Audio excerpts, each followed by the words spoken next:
how long have you been honoring that in yourself now? I have been,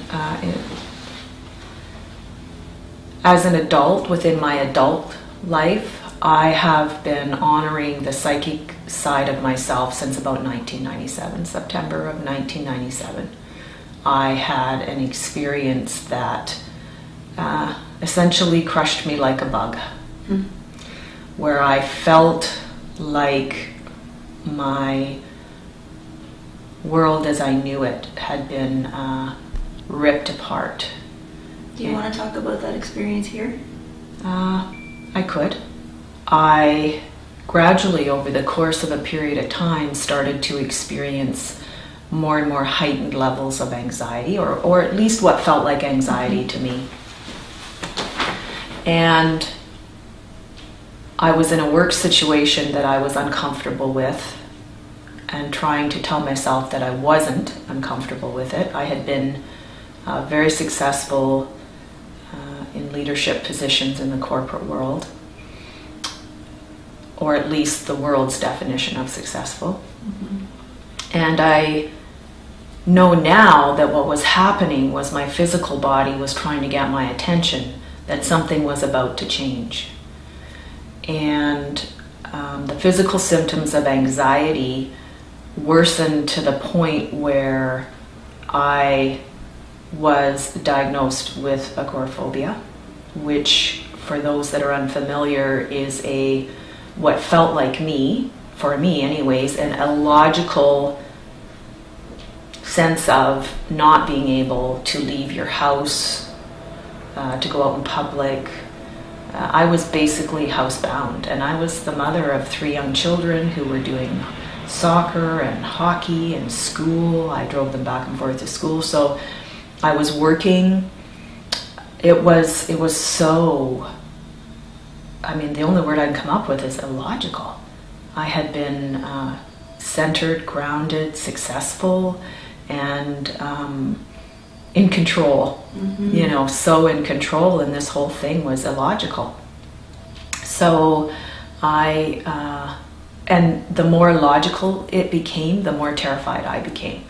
The more control that I lost, the more terrified I became. And the greater the symptoms. The more terrified I became, the greater the symptoms. And so I really thought that I was going crazy. I had psychic experiences going on that I interpreted as insanity. I truly was terrified that I had lost my mind. Really lost my mind. And I was put in a state where I felt like I had nowhere to turn. I was just, it was so unexplainable for me and for my family. I was married at the time, and my husband didn't understand it any more than I did. So essentially I shut down. I quit my job, which caused money problems. And it was just one stress after another. It was the physical symptoms of anxiety that I could not control. It was the mental symptoms of thinking that I was insane. It was the emotional symptoms of the roller coaster ride of having all of these stresses in my life at one time, being different, having to quit the job, no money. How does it impact my children? How does it impact my marriage? What do I do going forward? How did you feel about yourself? I felt less than, because I was not doing all of the things that I could do previously. I felt powerless. I felt powerless. Yeah, I felt powerless. A complete coming apart. Yes, I once had someone say to me that sometimes you have to fall apart in order to put yourself back together again. And I would say that that was the experience I had, a complete coming apart. And that I've gone through a process of picking up those pieces of the coming apart to slowly, like Humpty Dumpty, put myself back together again. And some of the pieces I've kept, and some of the pieces I've discarded. They just don't fit anymore. Like what? Fear. You know, fear was a big part of who I was. Everything I did was driven through the fear of what if? What if this happens? What if that happens? What if? And it was exhausting. And so, was there a breakthrough of some kind? I don't think it happened in any one instant. I think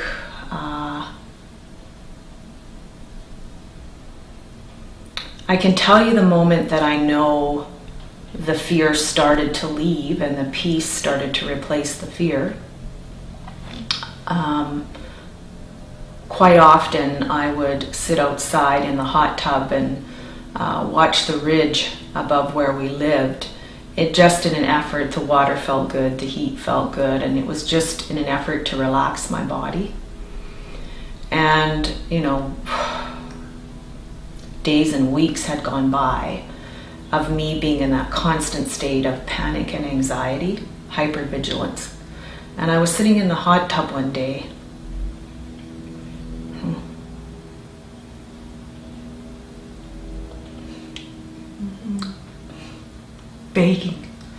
begging for help.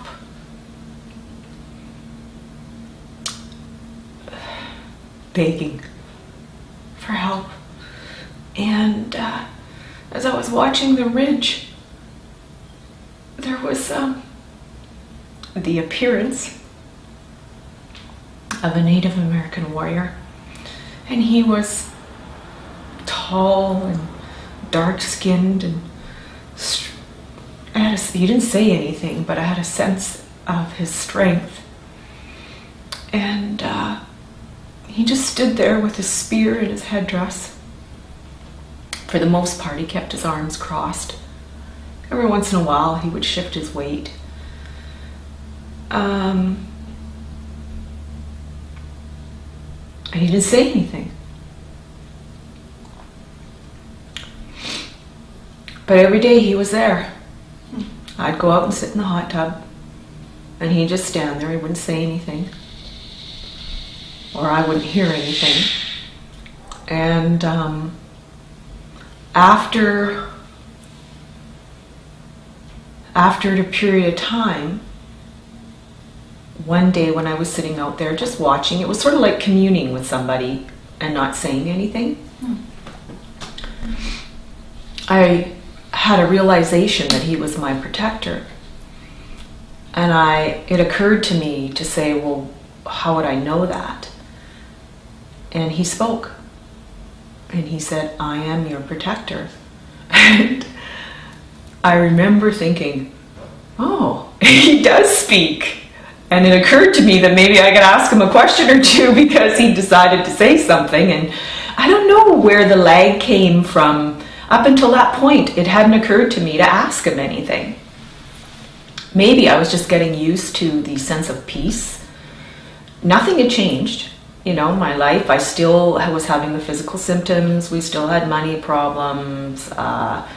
You know, life went on just as it had before, but I had an unexplained sense of peace when I was sitting there with him and knowing that he was, in essence, watching over me and my family. And so, you know, I guess I started a conversation with him when I realized that he actually could speak. And I asked him what he was doing there. And he said, you asked for me. And you asked for me. And I thought, oh, is it that simple? Is it that easy? That all I had to do was ask? And yeah, I can remember hearing his laughter. And it was just it's that simple. All you have to do is ask. And he was forthcoming with why I was in the situation that I was in, and that he was there to protect me from me.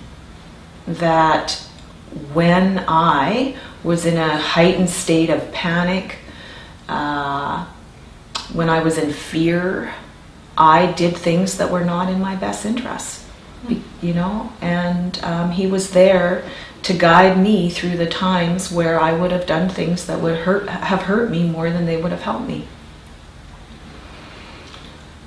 And none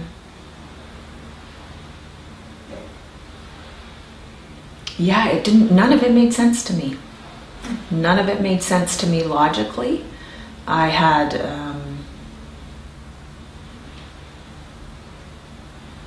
I was desperate, so I engaged and interacted with him like he was a three-dimensional human being, out of desperation to trust something, to trust anything that felt peaceful, and he felt peaceful. Yeah, he felt peaceful. Is he here now? Yes. He is.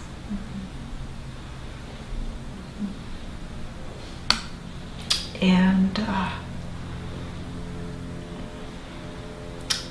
if I allow myself to feel the love and the peace and the joy and the abundance and a whole bunch of other stuff that he has to offer, it brings up emotion. My heart opens up and I can feel the emotion. I can feel the connection. And the gratitude on my part that he was there. A lot of gratitude on my part that he was there. I noticed that when you were telling the story, that your voice got louder and you sat up more and you had that smile on your face, and the joy was very obvious and palpable, and I experienced it too.